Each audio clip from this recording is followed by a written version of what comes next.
Okay, let's just dive right into this. Welcome to our explainer on a topic that honestly, literally makes or breaks businesses, yet somehow it flies completely under the radar. We spend so much time talking about creating the perfect product or obsessing over setting the absolute perfect price. But the reality is, all of that brilliance means absolutely nothing if your product actually fails to reach the customer. So today, we're exploring place in the marketing mix. Basically, getting the product to the consumer at the exact right time and in the most convenient location possible. I mean, just imagine walking into a tiny, local convenience shop just to grab a quick carton of milk. You step up to the counter, and right there, right next to the chewing gum, is a $10,000 luxury Rolex watch. Or maybe a box of ultra-expensive artisan chocolates. It's an absurd image, right? You obviously wouldn't buy it there. Selling high-end items in the completely wrong environment destroys sales just because the target market simply isn't there. And it totally goes both ways. If customers have to go frantically searching through multiple shops just to find your everyday product, they won't. They'll literally just give up and buy a competitor's brand instead. So, place is everything. To avoid these kinds of retail disasters, we really need to understand the foundation here, which is a distribution channel. This is the route or the means by which a product is passed from the place of production, so the manufacturer, all the way down to the final customer.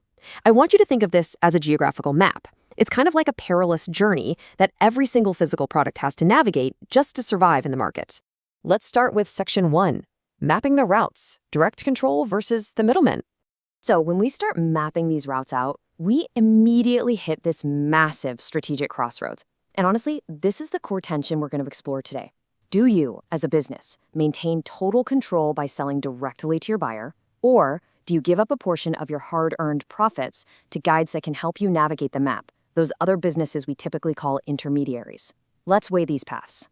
If you go direct to consumer, the benefits are super obvious. You don't have to share your profit margins with anyone else, and you get direct customer contact. That means rapid feedback and building really strong relationships. But what's the cost? Well, imagine the sheer logistical nightmare of trying to ship millions of individual parcels to millions of individual homes worldwide. That is incredibly difficult and, quite frankly, wildly expensive. Using intermediaries like wholesalers or retailers absolutely solves that logistical nightmare, but it means handing over a slice of your profits. Let's look closer at Channel 1, direct to consumers. This is where the manufacturer sells straight to the final customer. Think of a farmer selling fresh vegetables from their own farm stall, a custom tailor measuring you for a bespoke suit, or even a company selling software directly from its own website. There are absolutely no middlemen involved here. You get to keep every single penny of the profit margin. But remember that logistical nightmare we just mentioned? Yeah, the heavy burden falls entirely on the manufacturer. Not only do you have to handle all the individual shipping, but you also face super high storage costs because you have to store all the finished goods yourself. But what if you really want scale? Well, Channel 2 introduces our very first intermediary, selling directly to retailers. This is the exact route giants like Nike or Samsung take. Instead of shipping millions of individual shoeboxes or phones to individual homes, they sell massive bulk orders directly to major retail chains.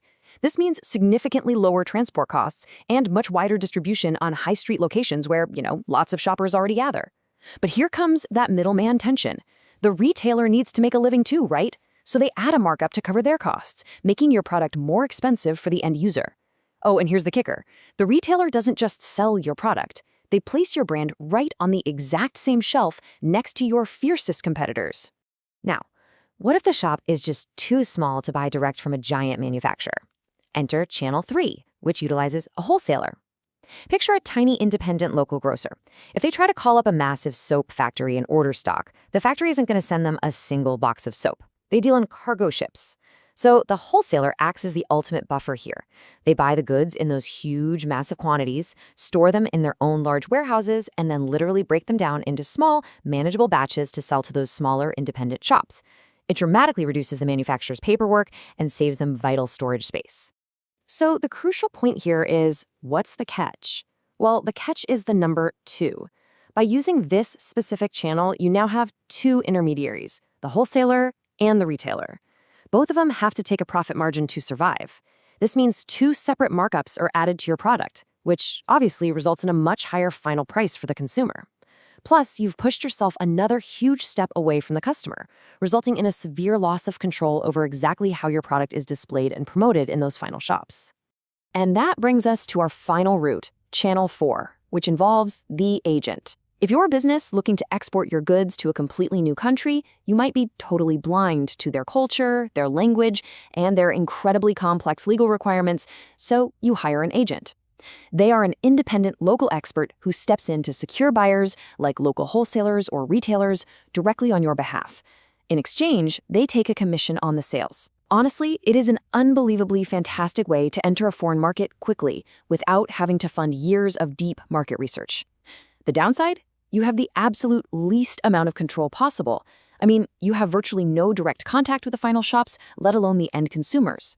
So pulling all these guides together, it's really all about deploying the right intermediary at the exact right time.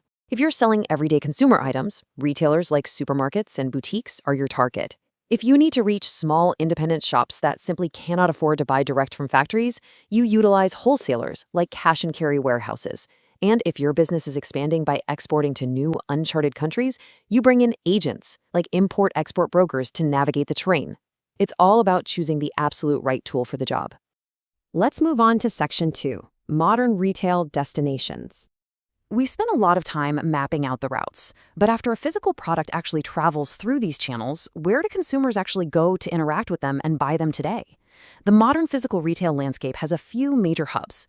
You've got department stores, usually dominating city centers, offering a massive range of different brands under one roof, everything from cosmetics to home goods. Then there are chain stores, which are multiple retail outlets sharing the exact same brand name. We also have discount stores, which lure shoppers in by offering branded goods at heavily reduced prices. But the real disruptor, the destination that literally alters the map entirely, is e-commerce. The internet allows customers to bypass physical retail aisles completely. They view products online, purchase digitally, and the goods are delivered right to their front door. All right, moving to Section 3, choosing the best route, the 7 key factors. A manager cannot just, pin a tail on a donkey and pick a channel at random.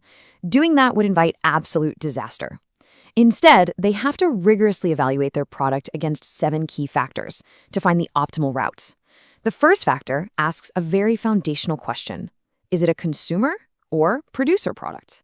Consider a highly customized giant factory welding machine. That is a producer good. It's sold to other businesses, not everyday shoppers. Because there are very few buyers for a product like this, and it requires intense customization, it demands a direct channel. You would literally never use an intermediary to sell a factory welding machine. Complexity also dictates the route. If a product is highly technical, let's say an aircraft engine, it strictly requires direct selling. Why? Because you just can't have a standard retail cashier trying to sell an aircraft engine. It must be explained, demonstrated, and installed by highly trained engineers who work directly for the manufacturer. Next up, you have to consider purchase frequency, price, and perishability. On one side, think about freshly baked bread. It's perishable, it rots quickly. It's also an everyday item purchased daily. Therefore, it needs an incredibly short distribution channel so it can reach as many convenient retail locations as possible immediately. Now look back at that luxury Rolex. It is extremely expensive and very rarely purchased. A Rolex demands an exclusive, high-end shopping district to maintain its prestigious brand image. If you actually sold Rolexes in every single supermarket next to the fresh bread, its luxury appeal would vanish instantly.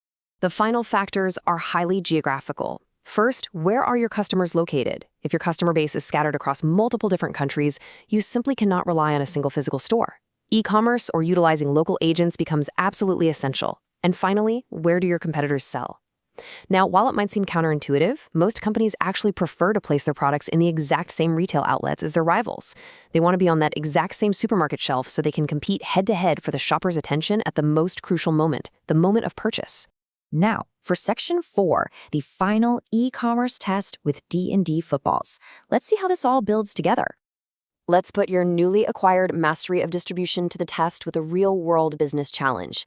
Here's the scenario for a company called D&D. They manufacture high-quality footballs.